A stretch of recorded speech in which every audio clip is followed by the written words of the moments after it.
thesportstuff.com. We are back. Your favorite show is back here on thesportstuff.com and also on iTunes. Paladino Live returns for episode 3. It is February 12th, 2008. It is a Tuesday. And first of all, we do have a voicemail line. Please call in and leave a message for either show or for any show you like. Leave the name of the show and your name. The number is 916-912-4263. 916-912-4263. And we also invite you to join our message boards at thesportspodcasters.com/boards. thesportspodcasters.com/boards. It is a very fun place to be, a very fun place to talk sports. There's just a lot of great things on this website, and I encourage any and all of you to please come here, check it out, get a screen name, enjoy the fun. There's so many things to do, and I'm going to get some more into that later near the end of the show. Now, also, Paladino Live does have a YouTube at www.youtube.com/PaladinJoe, youtube.com/PaladinJoe, where I have video game reviews. Obviously, I talk sports most of the time on there, but I'm beginning to believe it'd be a better idea to move over to video game reviews on the YouTube, and as obviously more sports talk here on the podcast, here on iTunes, and obviously thesportstuff.com. Also, I have an instant messenger ID or screen name on Yahoo. It is simply Paladino Live, all one word, Paladino Live. Same on AIM, AOL Instant Messenger, Paladino Live, one word. Doesn't matter if it's caps or small. Probably just leave it lowercase, because what's the point of making it all big and nasty looking? So that's pretty much how it is. Also, email me at paladinolive@yahoo.com. paladinolive@yahoo.com. I haven't gotten any messages yet, and I definitely would like to hear from some of you people out there. Please, please hit me up, drop me a line. Let's talk some sports, video game talk, anything. Anything but requesting a video game review, because I've got enough ideas already. I don't really need any requests unless it's like a really, I don't know. I don't think I'm going to take any requests at this point, because there's just too many ideas I have already at this point. So now let's dive into the actual show. Now, first of all, we're going to talk about the Minnesota Wild. So the Minnesota Wild debut here on Paladino Live. I'm going to get into the Timberwolves after that, and I'll talk a little bit more about TSS, some stuff I'd like to say about this site that a lot of you people out there that don't know much about need to know, because this place is worth it. This place is a lot of fun, and the longer I'm here, the more I like it. So that's pretty much how I feel. And when I return in about 3 seconds, we're going to talk Minnesota Wild. And now we're back here on Paladino Live, and it is time to talk about the Minnesota Wild. That is the club. Now, first of all, for a first-place team, when you look at the Minnesota Wild, now they're in first place. They have 68 points to lead the Northwest Division. They lead Colorado by 3 points. And this is about as inconsistent a team I've ever seen. For a first-place team that potentially could have a top 3 seed in the Western Conference, I don't really know what to expect from them half the time. They're kind of a Jekyll and Hyde. One day they're out beating the Detroit Red Wings. Was it 5-1 or 4-1 a few weeks ago? And the next thing you know, they just, fall apart against some mediocre team or some team that's, decent, like the Calgary Flames. They just blow it or get killed, something. I really haven't figured this team out all year. The goalie play has improved greatly. I mean, they had a horrible start to the season, and at the time, what's funny is when the goalie play early in the year was not doing well, pretty much the whole first half of the year. I mean, Backstrom just looked like a shell of himself from last season, and really, he's gotten much better, as has Josh Harding, is just becoming a pretty good player. But the funny part about this team is, whatever side is doing well, the other side starts doing poorly. I mean, it's kind of reminding me of the Minnesota Vikings a little bit. How the Vikings did that over the course of years. Like, the defense is good, the offense sucks. So then the offense gets good and the defense sucks, and then the defense gets good and the offense sucks. Can we ever have a friendly medium somewhere in there? Because if you do, you might actually win something once in a while. So, the offense was pretty good the first half of the year. I mean, nothing great. It's never going to be a offensive juggernaut in a Jacques Lemaire system, as my brother's father-in-law said. His name is David. So, it's just, yeah, they are pretty much they're a very conservative offense, very reserved. They're not really the aggressor on the offensive end. They just kind of like to stay back and play that neutral zone trap. But yeah, it's just when they do well, it's fun to watch, obviously, because they generate turnovers and get breaks and score, hopefully. And, that's a decent way to play hockey. But anyhow, that's not necessarily what I was getting into. It's more of just the inconsistent play back and forth, like a seesaw. Just up and down on one side, up and down on the other. It's just ridiculous. So right now the goalie play has gotten much better, as I've been saying. Backstrom is starting to look like last year a little bit, and Josh Harding has been playing very good, especially the last game against the St. Louis Blues, where I thought he was the number one star of the game without a doubt. But now the offense has gone stagnant again. As first of all, they dominated Columbus 4-1 about a week ago. That was a pretty good game. And heading to Yahoo Sports now for anyone that likes to follow along, just to look at stuff. So just to look at their schedule and such. Now the Wild, as I was saying, are the first place team in the Northwest Division at a record of 32-20-4. With 68 points, leading the Colorado Avalanche by 3 points. So all of a sudden, Colorado's emerged. I mean, this division is a complete logjam right now. It's unbelievable. So that's pretty much how the Wild stand. Now, to get into the schedule here and look at past games.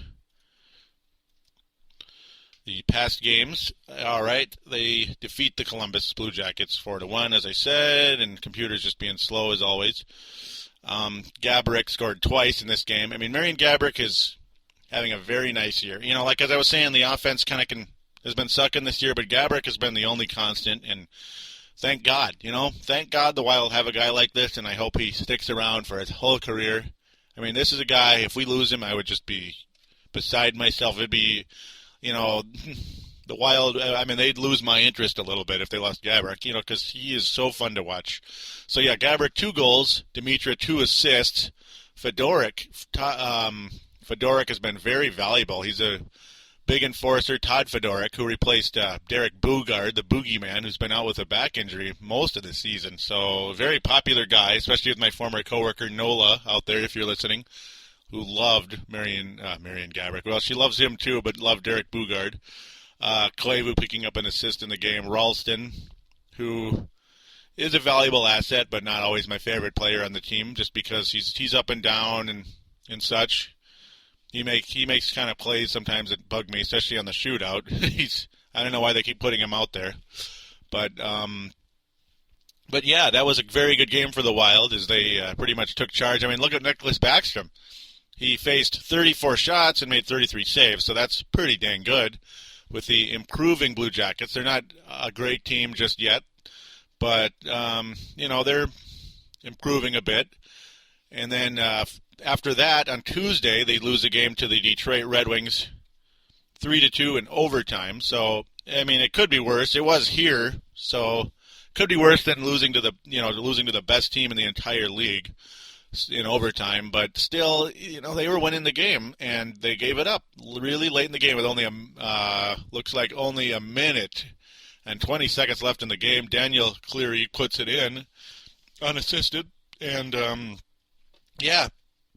go to overtime, and pretty much right off the bat in overtime, looks like the Detroit Red Wings put that one away. I unfortunately was at work, but I was watching the box score from my cell phone. So, yeah, I didn't get to really see that one live.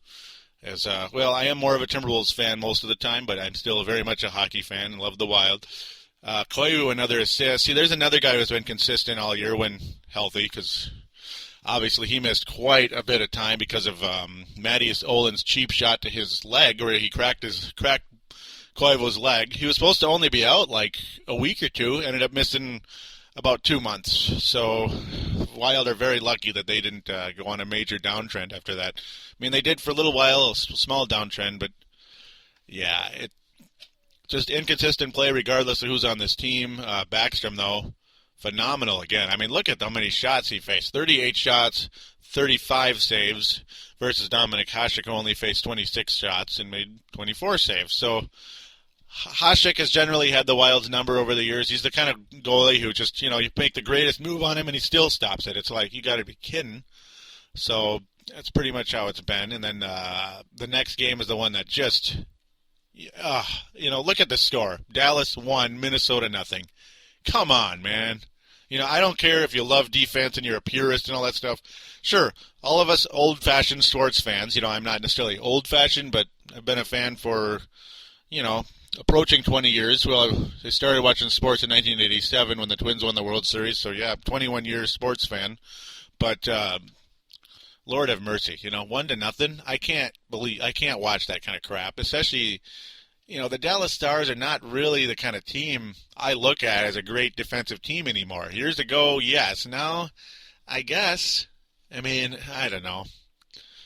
1-0, and this game was here where they were honoring Mike Modano because he's the all-time leading scorer amongst Americans or, U.S.-born NHLers, so he's the highest-scoring player that's ever come out of the U.S. in the NHL, so obviously congratulations to him, and, he obviously brought us some nice memories back in the day with the Minnesota North Stars, especially that 91 Stanley Cup final run when he was a young up-and-comer. And, they used to wear that beautiful jersey with the N and then pointing up to a star. That was the good old days. But, yeah, obviously not a single soul scored in that game. Backstrom only gave up 1 goal. So, again, Nicholas Backstrom, strong.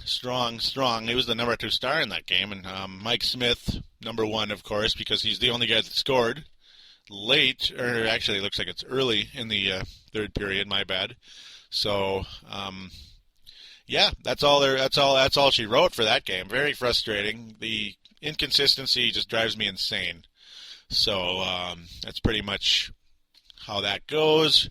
Now, the last game, well, actually before that, the Wild defeated the New York Islanders in overtime, and, a lot of people look at that one as pretty much the kind of game where it's like, we should have won this game a bit easier than we did. It was a home game, and the Islanders aren't that good. So what's the deal here, guys? So in that game, we do get 4 goals. Obviously, the 4th goal was not until overtime. Curtis Foster finally alive again. He's living and breathing. I don't know what happened to him. He was out forever. So it just seems, some of these injuries at the Wild, it's just like, you barely, you almost forget about them, certain players, because they're out for so dang long, like Derek Bugard. How many games has he played this year? I'll check that out in a second. Martin Skula got an assist, so he's actually been coming to life a teeny bit. Brian Ralston's 21st goal of the year. Now, James Shepard, assisting on Brian Ralston's goal, he's starting to come to life.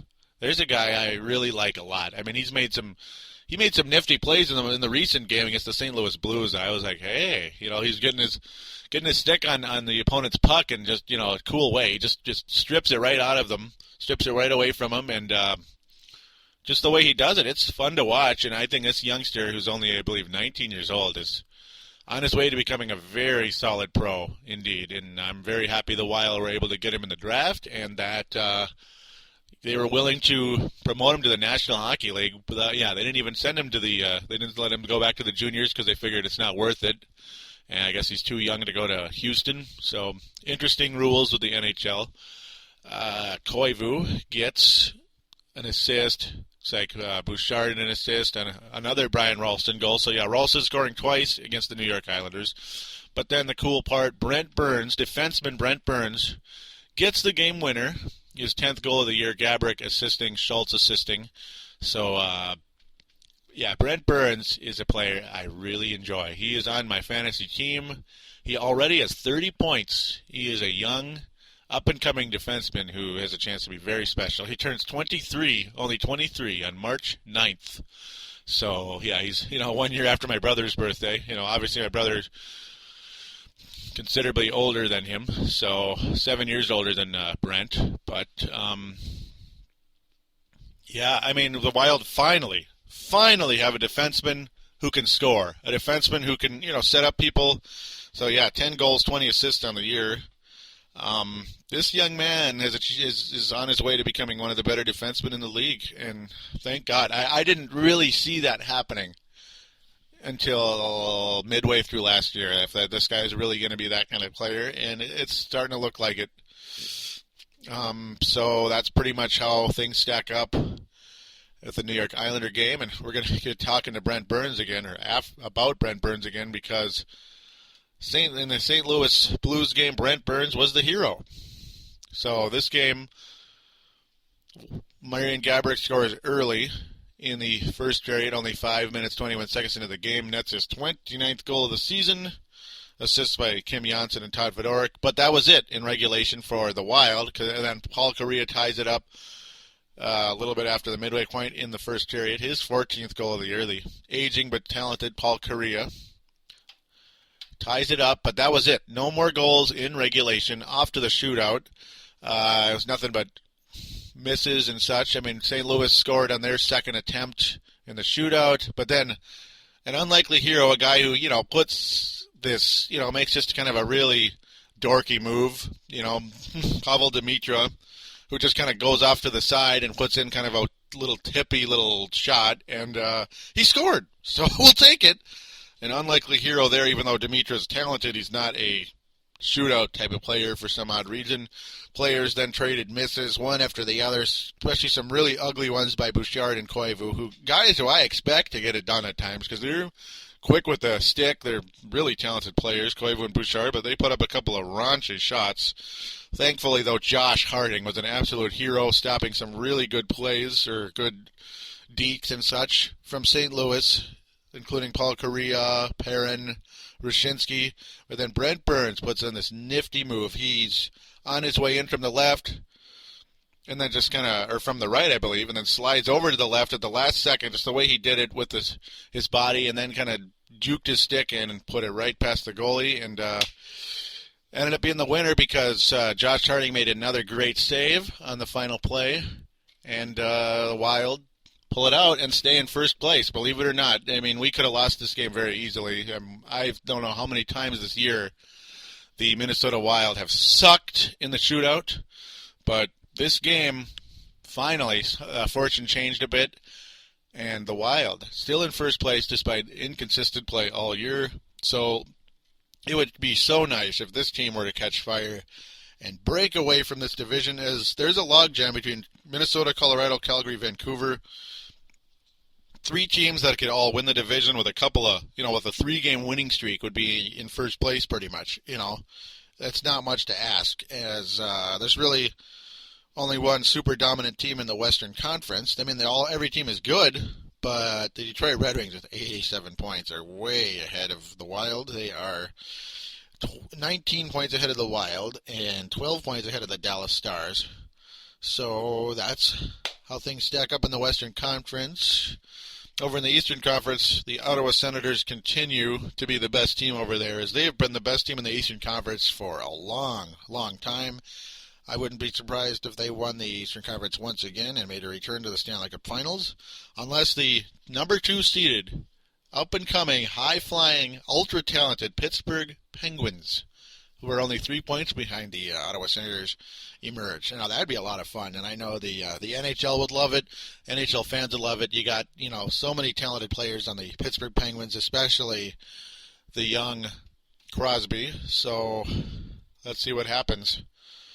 Ultimately, it all can change at any minute in the NHL. People change. Players, 6th seeds advance to the Stanley Cup Finals. 8th seeds advance. I mean, Edmonton Oilers did that a few years back.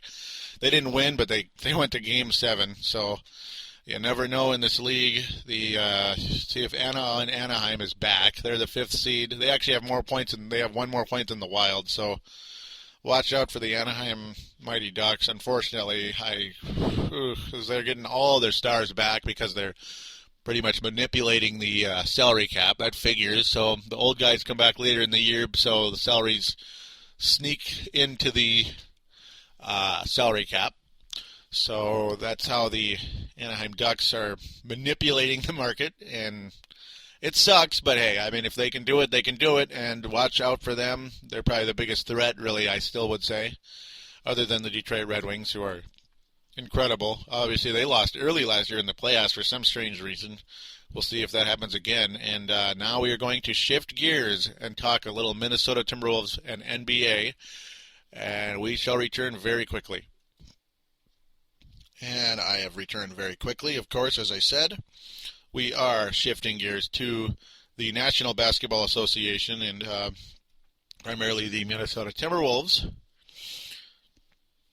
Now, here comes Yahoo and the Timberwolves. Now, remember how they were a team that was on a good run and looking like, hey, here we go. They're starting to grow up a little bit, and they're getting ready to maybe make a slight move forward. You know, maybe show a little bit of competitive ability of some kind. And it looks like we're right back to kind of square one again as the Timberwolves lost 3 in a row. They lost a close one to the Houston Rockets, lost a really close one at the last second to the Boston Celtics, which is so frustrating the way they gave that one up. And then really it was the Toronto Raptor game, which they lost by 22 points at home, by the way. That pretty much showed me, hey, this team is right back where they started, you know, when they were not playing so hot. So that's pretty much the games we're going to cover today with the Wolves, as that has been the 3 games since the last show.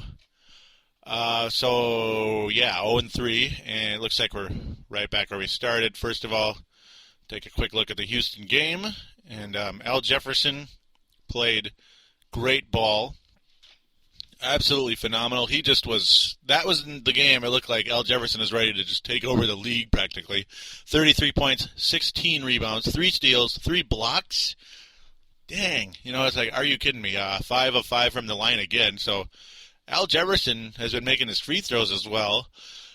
Tracy McGrady has 26 points, 7 turnovers, 7 assists, 6 rebounds. So nice assist-to-turnover ratio, Mr. McGrady, who has never, ever gotten out of the first round at all. I mean, I used to be a big fan of this guy. I no longer like him at all.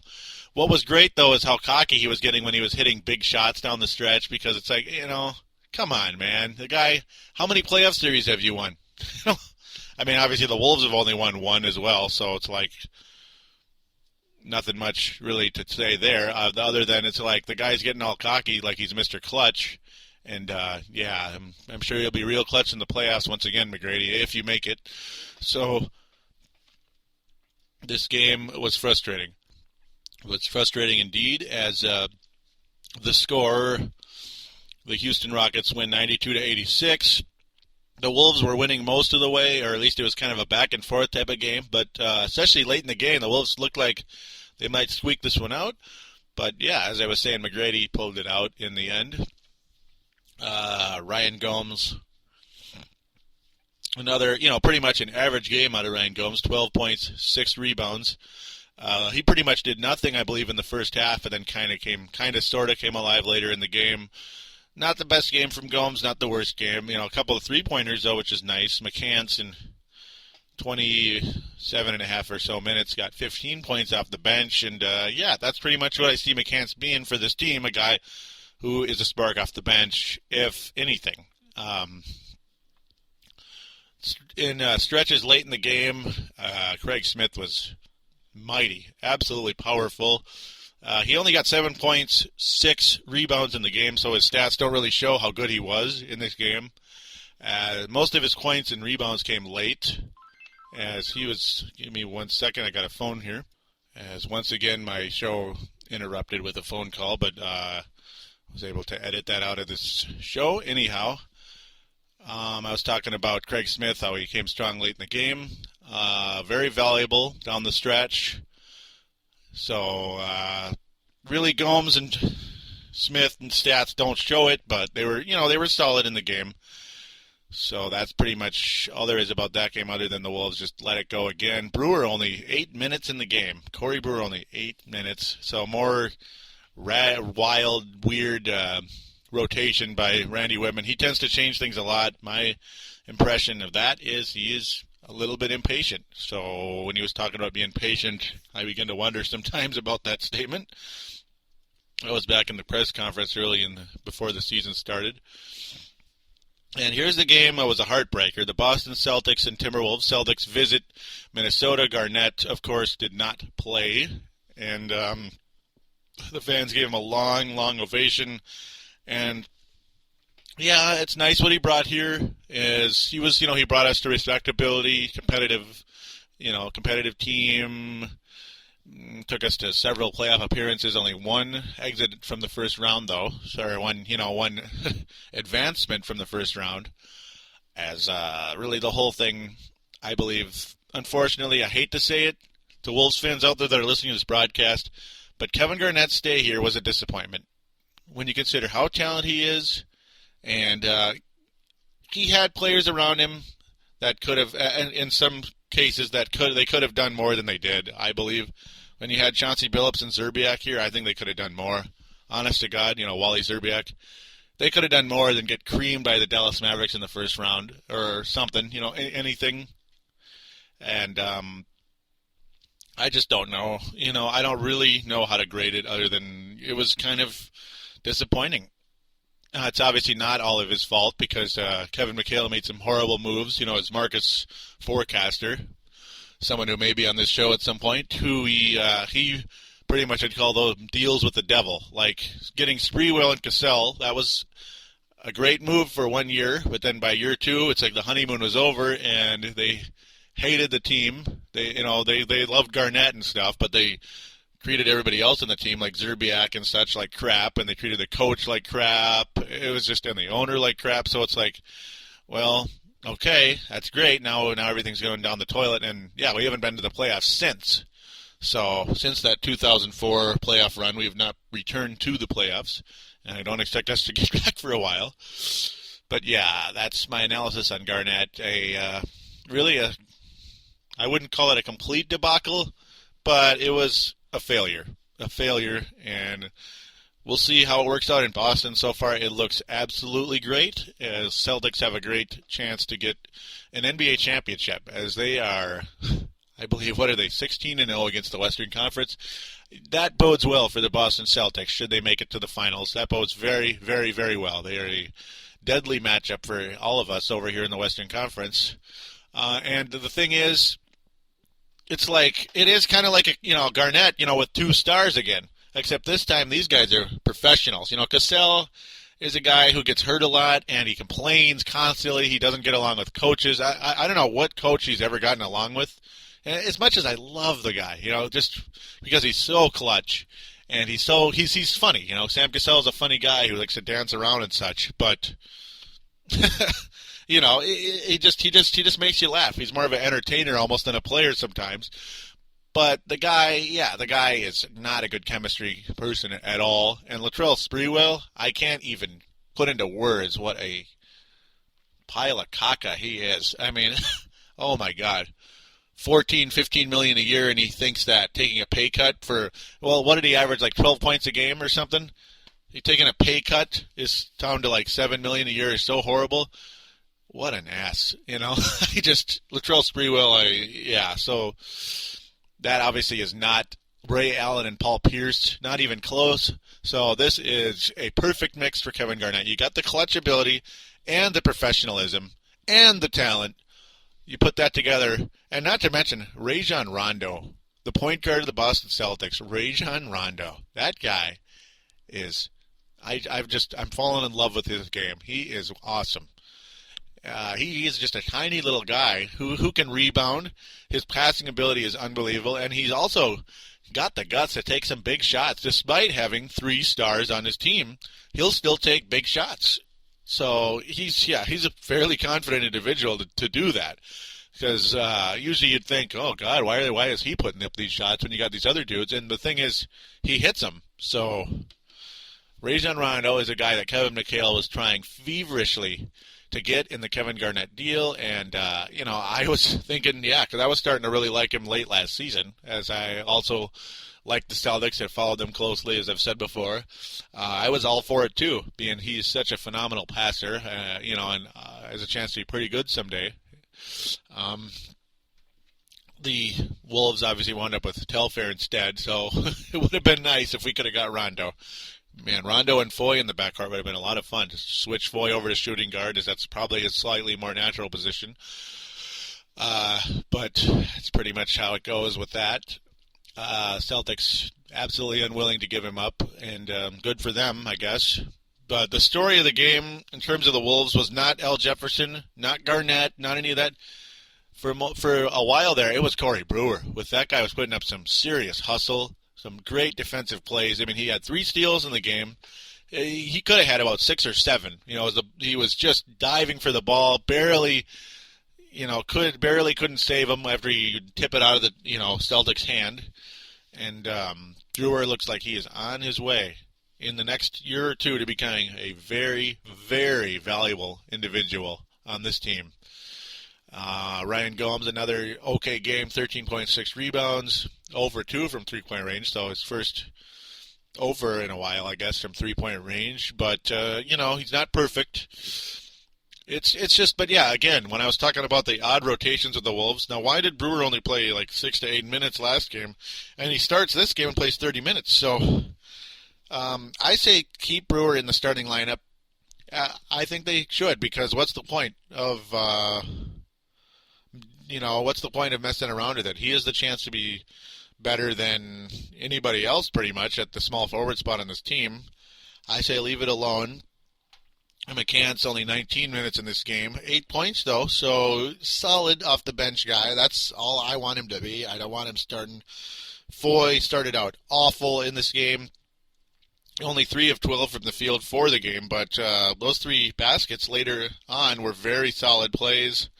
He, looked like he might be on the verge of getting a little bit better, earning a little more playing time, because he's getting more, he's finally shaking off a teeny bit of that rust. But obviously that's still a long way to go, unfortunately. Walker, only 13 and a half minutes. That's fine. I say trade him if you can. I hope they can. But the story of the game was late at the end, when the score was tied. And they pass the ball down to Jefferson. They give it up to Jaric for 3. Marko Jaric. Now, I mentioned this on the message boards after the game. Marko Jaric taking the final shot of the game against the Boston Celtics. I just was beside myself. I wanted to throw up. Because, of course, he missed, but then what happened after that was even worse.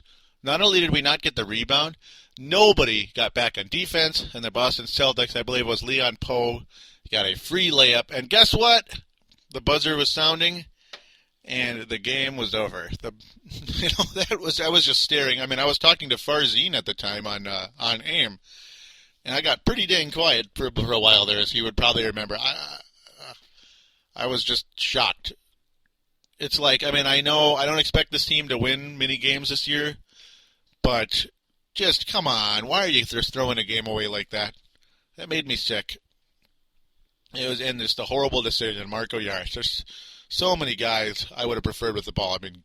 Jefferson, of course, would be my top choice, but even like a Ryan Gomes or something, give him a chance. Obviously, you don't give it to Telfair. He never makes anything.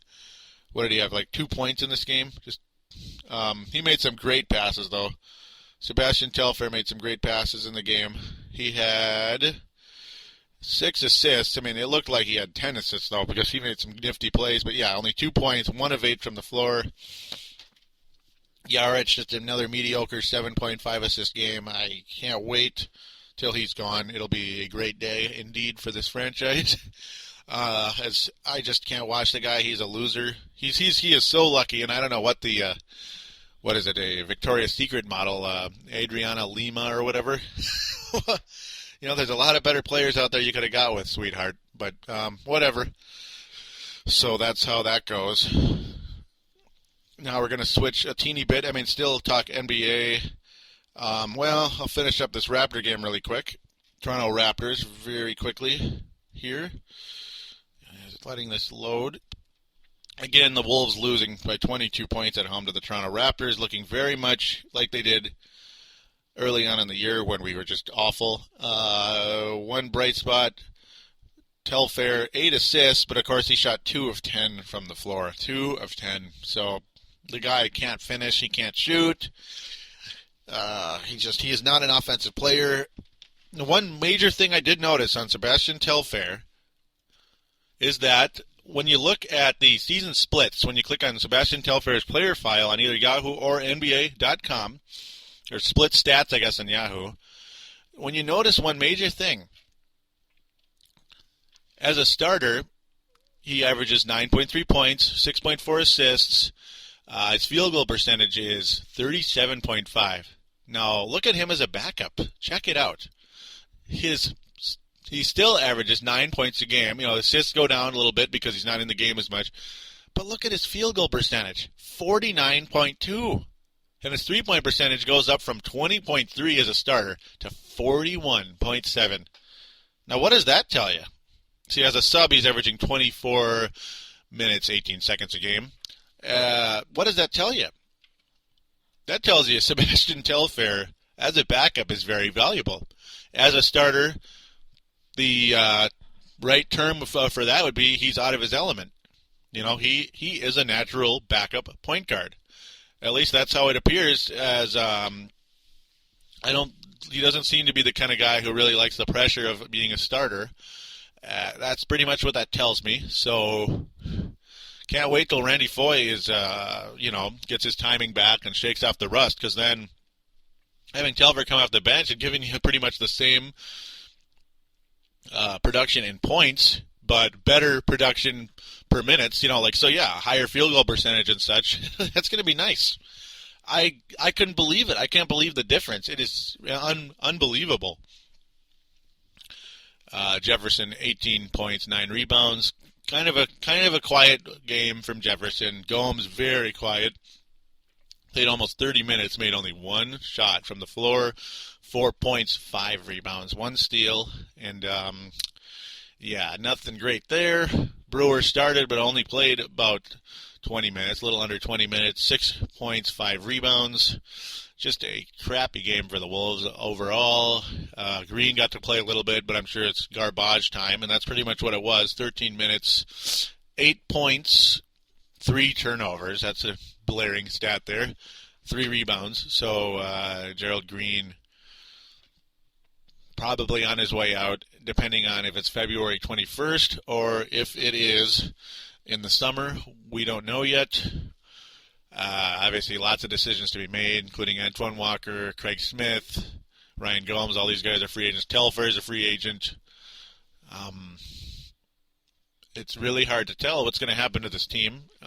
We have just a lot of strange things that need to get done here, a lot of different deals, and now we're going to get more into the general NBA talk. Going to switch a little bit over to hoops hype to look at salaries and such. As there's some random trade rumors. There's Jason Kidd, Mark Cuban. I guess I'll go back to Yahoo first. Is talking about how the proposed trade involving the Nets and possibly the Portland Trail Blazers, that the numbers don't add up. Now, that's one thing that is frustrating about NBA trades is, you have to match salaries within I believe, a 15% number. So you have to be at least within 15% of the total amount of money going from one team to the other, and vice versa. It's held off a lot of trades, obviously, in the past. But I'm thinking if the Dallas Mavericks want Jason Kidd, they could find a way to get it done. That's really just kind of saying, we don't want to do it. That's kind of almost like what they're saying. It might be too big of a risk. I don't know. If I was Dallas, I would probably make the move because I don't see them winning an NBA championship right now. I just don't. I'm not seeing that story anywhere, but overall, it is more of just it's up to them what they're going to do. Now, the last time I talked on here there was no the Shaq trade had not happened yet. There was even no talk about it, and I was talking about how I didn't know what team would really want him out there because of his salary and his age. But guess what? The Phoenix Suns did. So that I was proven wrong there very quickly within a couple hours. And Sean Marion and Marcus Banks heading to Miami for Shaq, the Shaqinator. And ultimately, my view on the Phoenix Suns acquiring Shaquille O'Neal is positive. I think that is a very good move by the Phoenix Suns. And obviously, yes, it slows them down a little bit, but hey, they weren't beating the San Antonio Spurs. They lost to Dallas a few years ago. They might probably have difficulty with the LA Lakers, maybe, because of Paul Gasol and Andrew Bynum. I think they would have had major trouble with them without a powerful man in the middle.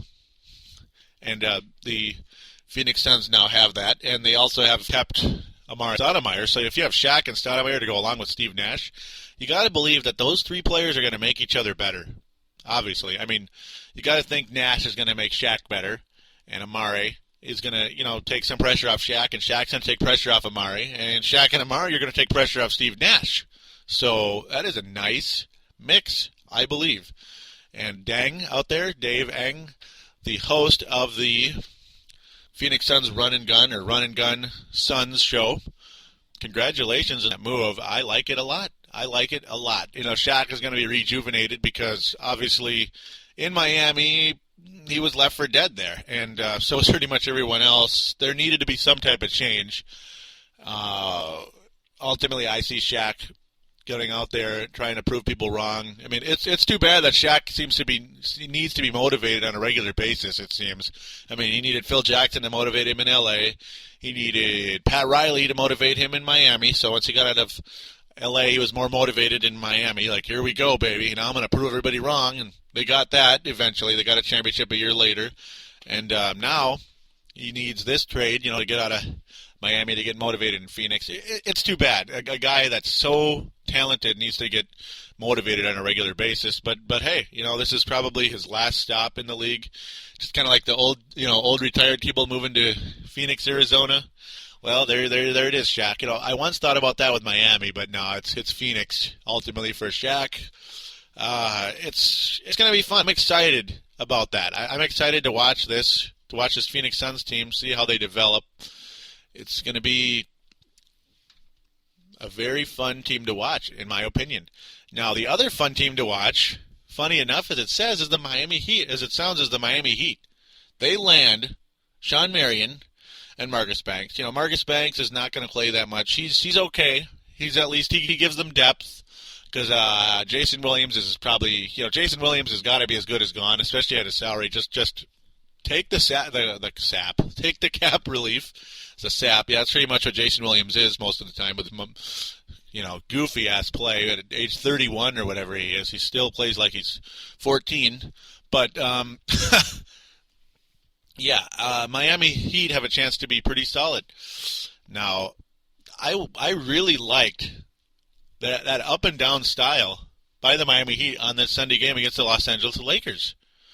Now, this is Sean Marion's first game. He didn't know the plays at all yet, I'm assuming. Pat Riley said that himself, that he didn't, that Marion really wasn't ready to go yet in the mainframe of things. But hey, the whole team just seemed rejuvenated. They're up and down the court like crazy, especially in the first half. And it was a flash of things to come, I believe, with the Miami Heat, that they're going to be an up and down team in the Eastern Conference, which is pretty rare. Most of the Eastern Conference teams are that slow it down, grind it out, put up, be it either just kind of put up three-pointers in a slow way, just kind of the half-court offense, or kind of grind it out style like the Detroit Pistons and Boston Celtics. But yeah, the Heat are going to be like the Phoenix Suns of the Eastern Conference. It's a very possibility of that. They're going to obviously get rid of a lot of people. They're going to let Ricky Davis go, Jason Williams go.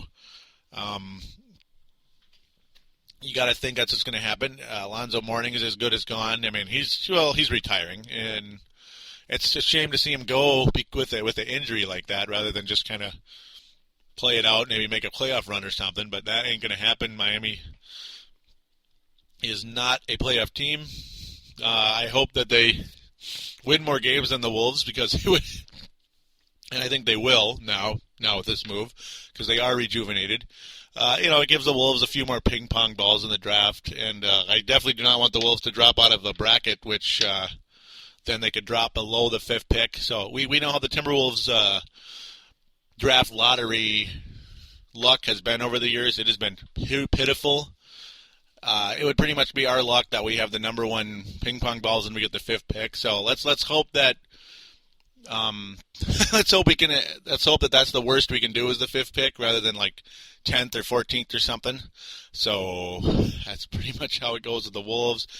And now I'm going to talk a little bit about TSS, as ultimately this site, I'm closing the show now. I really love TSS, thesportstuff.com. I think the site is wonderful. I love the arcade.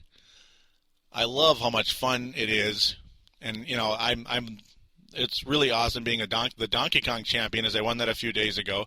Yeah, check out the arcade. There's some really fun video game emulators on here that all of you out there will enjoy. And the boards are a lot of fun. People will discuss things with you. There's a lot of cool people on this site. You got Farzine, you got Dylan, you got Dang, who's the Phoenix Suns host. You got Rusty and PMAC from, the Nets and, the crossover, the Nets and Knicks show. You got Kush, Chicago Bulls. These guys are cool. They love to talk. They podcast hosts and all that such, but they're also really cool people to talk to on the message boards. So if you don't have a show and you don't want a show, this is still a great place to come and talk sports. You can talk with any of us. You can talk with us hosts, and we'll talk with you. We'll enjoy having conversations with you on the TSS Sports boards, the TSS boards, as it's a worthwhile place to go, in my opinion. And there's a big variety. There's a wide range of variety on this website. And that is a big reason why I'm so impressed with the site, because Paladino Live is all about being never one-dimensional. And guess what? TSS is never one-dimensional, as there are so many things to talk about on this site, so many sports teams. There's a video game show. You got the Chiefs, you got the Raiders, you got the Knicks and Nets, you got the Suns, you got the Bulls, you got the Redskins. There's so many other teams, and there's a very strong possibility that there is going to be a New York Giants and New York Knicks show on here. I apologize if the show has been too long, but I wanted to really discuss a lot of these things, and I hope you all enjoyed it out there. And I wish all of you a good week, and we'll talk to you again very soon.